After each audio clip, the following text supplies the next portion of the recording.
Can money exist under a digital form? There can be several answers to this question. Of course, everybody knows what happens when a credit card is used. When a money transfer is done on the internet, in the end, that's digital money moving around. But since 2009, there is another kind of digital money that is more interesting, and which, at information technology and ideas level, will probably take on a huge role, and those are cryptographic currencies. The Bitcoin being an excellent example of those. The Bitcoin is a currency created from scratch by using a peer-to-peer network. It was created on the 3rd of January 2009 to be precise, based on ideas of a certain Satoshi Nakamoto. We don't know who Satoshi Nakamoto is. He described the protocol. He somehow managed to write the programs to make it function and get it running in 2009. But we don't know who he is. And that protocol has generated a currency now called the Bitcoin, whose market capitalization now amounts to 10 billion euros, which is rather substantial. So the Bitcoin is a real currency that only exists under a digital form. There are no bills or Bitcoin coins. It's something that only circulates over networks, and which functioning is based on what is called a shared file, also called the shared register, and that is called the blockchain. How does the Bitcoin work? That's a very interesting question. You have to understand how it works to understand the blockchain's concept. The idea is rather simple. The idea is to say, if everyone is alright with knowing who possesses Bitcoins, those Bitcoins don't need to be real. It doesn't need to have a tangible form such as metallic or golden coins or whatever. If everyone is okay to say, this account possesses 10 Bitcoins, and that account possesses 10, etc., then it can work. It can be a bit weird, and at the beginning one can have a hard time believing it. But that's the idea behind the Bitcoin. So there's a file called the blockchain, which indicates precisely how much there is on any account. And everybody's fine with that. And everybody is fine with it because the file telling that account possesses that much, etc. That file is duplicated 5,000 times in the case of the Bitcoin. There are 5,000 computers managing that file, and they all agree. They all have the exact same file, indicating the amount present on any account. That creates some kind of trust between users. Because nobody can cheat. Nobody can say, I'll modify that account so that I will double the amount I have because I want to. Nobody can create new Bitcoins without it being intended by the general Bitcoin system, and the trust generated by the share of information. That's the idea behind the blockchain. And that idea can be generalized and can be used to do many other things. Blockchains, and particularly that of the Bitcoin, are based on primitive cryptographics. Primitive of what is called mathematical cryptography. And they are the one ensuring the sturdiness of the data handled by the blockchain,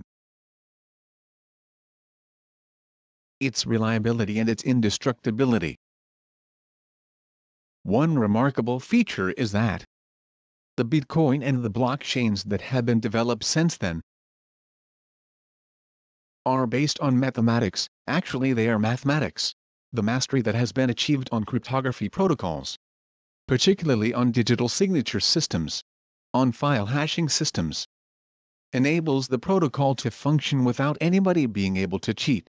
Because that's actually the problem. Nobody can be allowed to manipulate the protocol in order to take money for himself, or something else, if we talk about other blockchains. So mathematics, mathematical cryptography, thanks to this computer science maturity, to this digital science, is the Bitcoins and the blockchain's foundation. The protocol involves digital signatures, cryptographic signatures, and that's absolutely essential. The idea is as follows. When someone possesses Bitcoins, I'll talk about the Bitcoin case, but similar things can generally be found in blockchains.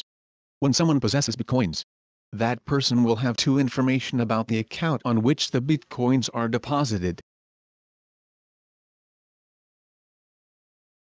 One information is the account number, like a bank account number, That will be called the public key. And the other information is the secret key.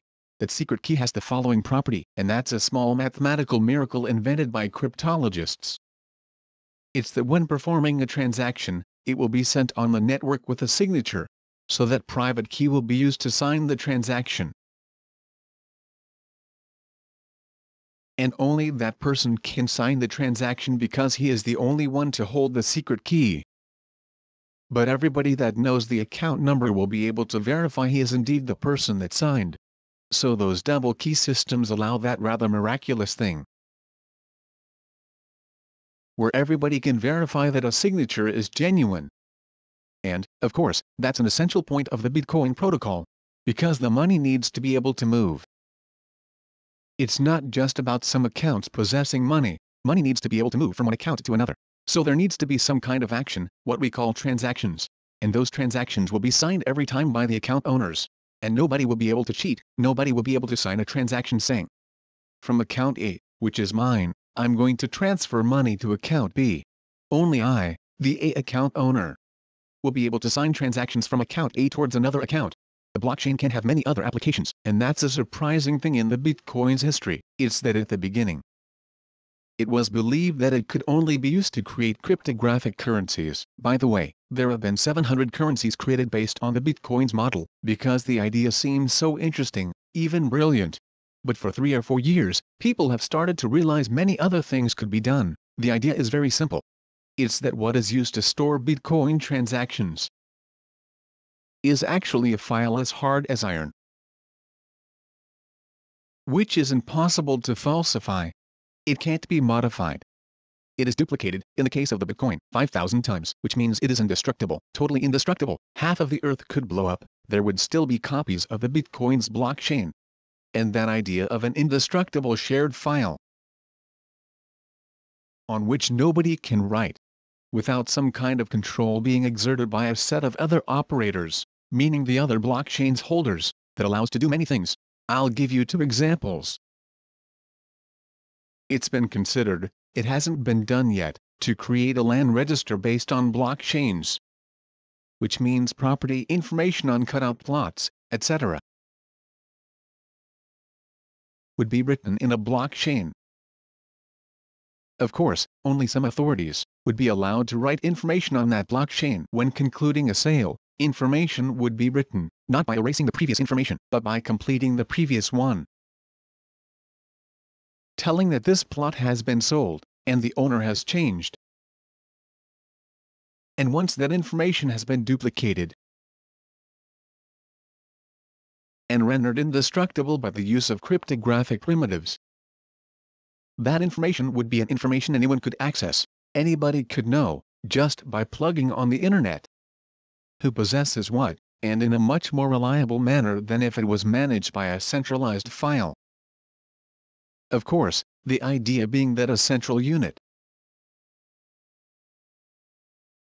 would manage all the information, but the fact that it is multiplied creates a sort of mutual trust, including countries where there is corruption and all sorts of things, where there is no land register, or if there is, it is not reliable.